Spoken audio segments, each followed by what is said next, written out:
What's going on, guys? Unknown Player here, and today we've been talking some more about Destiny 2 and the darkness and what appears to have happened to our light and also the ghost from the Traveler. So in my last video, I briefly mentioned the really interesting quote on the Destiny 2 reveal invite, and like I said, it's a whole massive topic and one I wanted to go into specifically in this video, and also piece together some of the clues that Bungie have hinted towards in the marketing materials that kind of tell us what might happen in Destiny 2. So welcome to a world without light, the very ominous message which definitely has a lot of meaning behind it. So obviously this goes hand in hand with the most important thing that almost all of us noticed in the original Destiny 2 reveal trailer, and that is the lack of ghosts in the trailer. There's absolutely zero ghosts, and also the Traveler has some kind of force field barrier over it, clearly blocking our ability to actually use the light. Now, believe it or not, Bungie have actually been building up to the Cabal attack on the city for a very long time now. They added the Grimoire cards into the Taken King. They explained why the Cabal put a shield around the Traveler, or did whatever they did to it, and how they actually knew to do that in the first place. So it's important to remember that Destiny 2 was of course supposed to come out right after the Taken King, and then of course got delayed and Rise of Iron was added in between.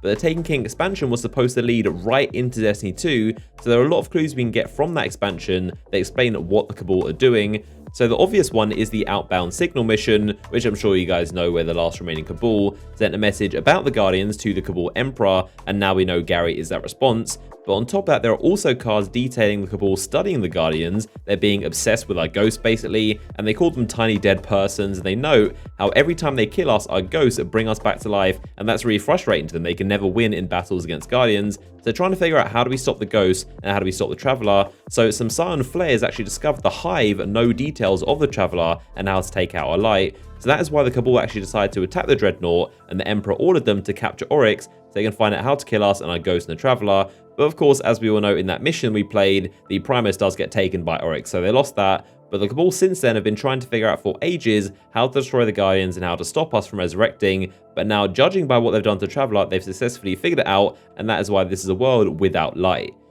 So despite all this, it is actually evident that we are going to be getting our ghosts eventually in Destiny 2 at some point in the story, but we know this because Nolan North, our actual voice actor of the ghost, did say that he is making an appearance in Destiny 2. Now, something I've been thinking of, which definitely makes a ton of sense from a storytelling perspective, is imagine if towards the end of Destiny 2, we have to go and revive our dead ghosts. Like, imagine the actual storytelling kind of significance of that. Destiny 1 was all about our ghost reviving us and showing us into the world and kind of giving us our powers. Then imagine in Destiny 2, we're the ones actually reviving our ghost and giving its power back. So I can see a lot of symmetry right there. That would be a very good storytelling method. Some kind of symmetry where it goes full circle and we're the ones reviving our ghost instead of it reviving us now. So even though all the invite cards show dead ghosts and ghosts without light, it's clear through Nolan North that we are going to be getting ghosts. And when he did reveal that in the interview, he did kind of joke and laugh at it. He probably wasn't supposed to admit that. But at least now we know that definitely ghosts are in Destiny 2 somewhere along the line. So now is the very important question of, if we're not getting a light from the Traveler, then how are we going to get abilities and subclasses and new supers in Destiny 2? Where are they going to come from, seeing as everything we know now is currently from the Traveler?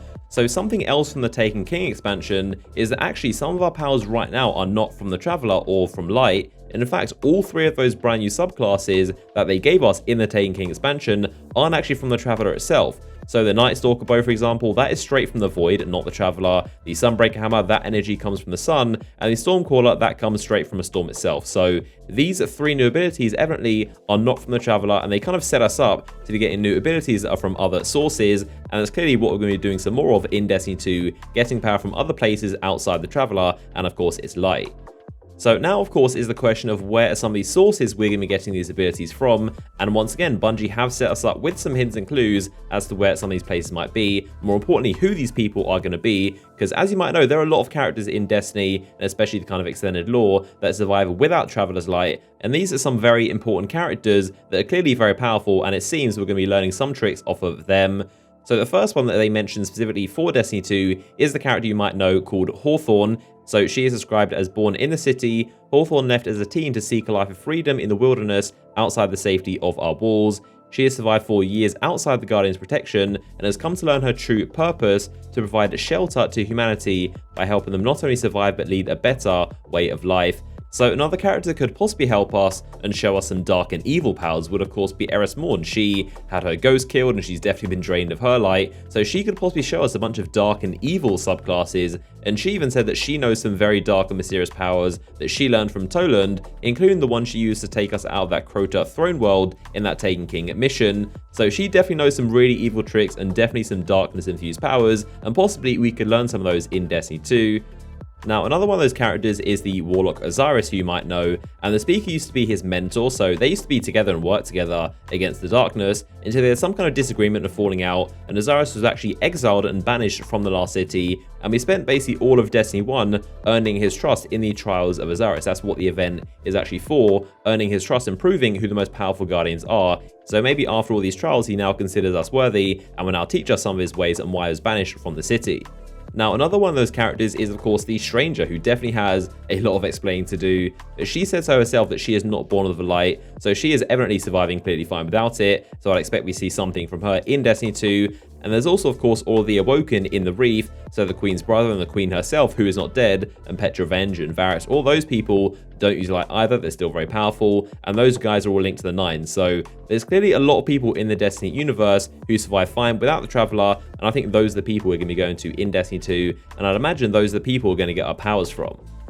So the main thing I'm wondering is when exactly our ghosts are going to come back to us. So until we get them back, who's going to revive us and what happens if we die? And also, of course, in the Crucible, the main purpose of those special ghosts there is to revive us every time and respawn us. So how's the Crucible going to work without ghosts? And you may think I'm looking too much into this, but a lot of the game does rely on them, and Bungie doesn't ignore these story details. Everything is so well thought of and planned, so clearly they've got some kind of answer, and I'm just looking forward to see how they explain this and how the story pans out in Destiny 2. So there you go, some of the backstory and discussion on the setting of Destiny 2 and how the story might go down. As always, if you did enjoy the video, a like rating would be much appreciated. Be sure to comment down below your thoughts and speculation on the things I mentioned in the video, and as always, I'll see you guys in the next one.